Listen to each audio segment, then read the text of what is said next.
Okay, in this next part of the tutorial, we're going to work on the lower extremities of the creature. Okay, so what we're going to do is we're going to move down here.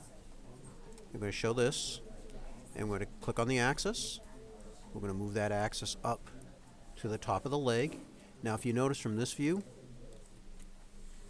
the axis is actually in front of the object, so we're going to move it right there. Alright, and then all we need to do is move that guy up to the thigh. Alright, and so now once you've got it attached to the thigh, you're going to glue his child. You're going to show the axis, and you're going to move that guy up to the hip. And again, from this view, you want to make sure that that little axis is inside the hip. Okay, and that basically what that will do is, and if you use the upward arrows, you can select the whole guy. That will actually allow you to move the leg in a more natural position. Alright, so we're going to do that to both legs, and then what we're going to do is we're going to see how we should glue things to the lower body. Same thing, show the axis, move the axis into the correct position so that's inside the knee joint, and then we take that guy and position it at the base of this.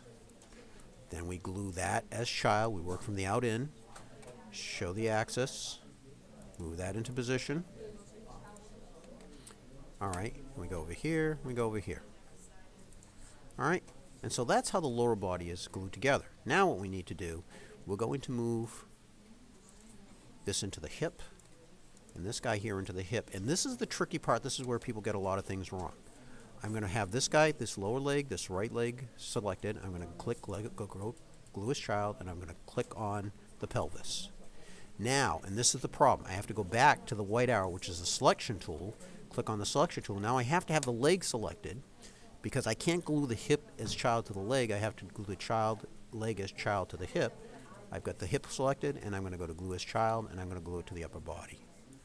Alright, now the one last thing I have to do before I fix the lower body is I'm going to move the axis, because if I were to do like a sit-up or something like that, the legs actually rotate around the belly button. So I'm going to show the axis here, and I'm going to move that into the exact center of the body like that.